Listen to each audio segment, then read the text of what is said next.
In the heart of West Asia, a storm is brewing once again. This as the United States of America inches towards reviving a nuclear deal with Iran.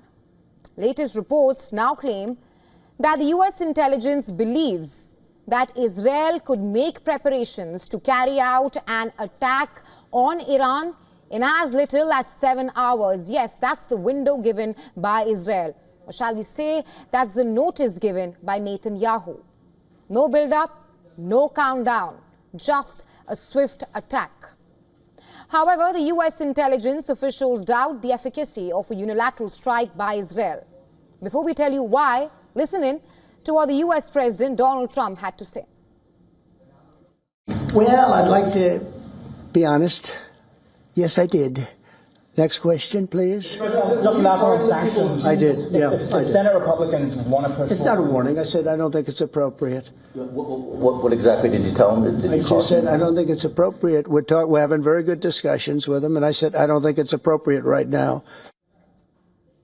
Trump has warned Netanyahu against striking Iran, stressing that a military strike on Iran now will be inappropriate because the US and Iran are close to a deal. But is Bibi listening? According to reports, Israeli officials have told Washington that a strike could be carried out even if a nuclear agreement is reached between the US and Iran. But does Israel have the capacity to strike Iran unilaterally?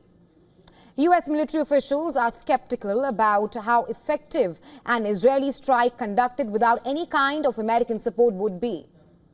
There are a slew of technical and geographical issues as to why an Israeli strike on Iran's nuclear facilities could be an issue.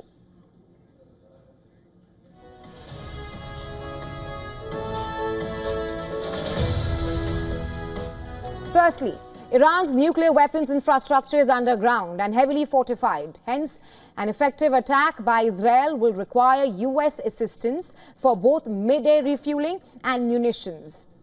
Two of Iran's nuclear facilities in Fordo and Natanz are buried deep underground under several meters of rock and reinforced concrete.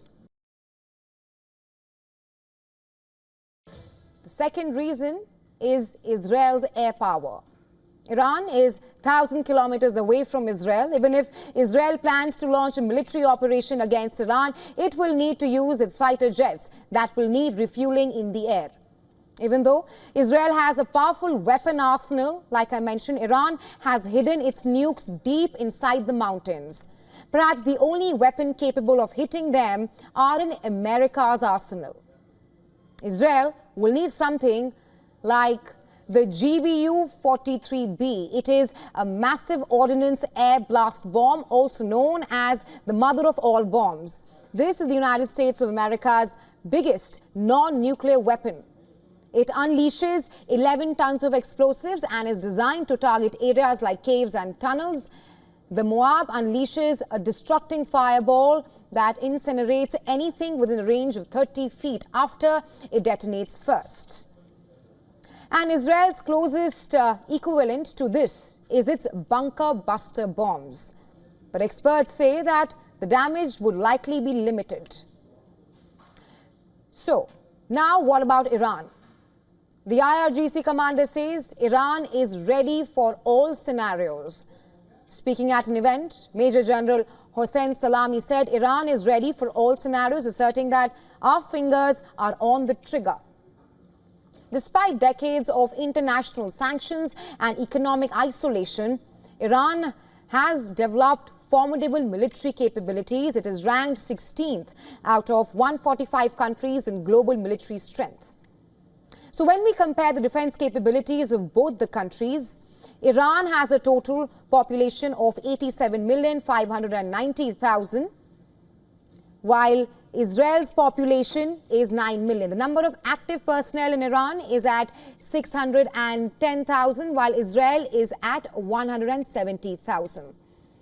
When we talk about the defense budget, Iran is pegged at $9 billion, while Israel is pegged at $24 billion. Israel has 186 fighter jets compared to Iran's 241. The number of tanks Iran has is 1,996, while Israel has 1,370. Lastly, Iran has 65,000 armored vehicles and Israel has 43,407 armored vehicles. So clearly, Iran is capable of packing a counter-punch if Israel attacks.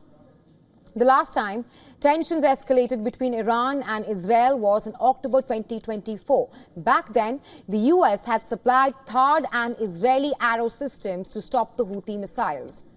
However, one thing is clear right now.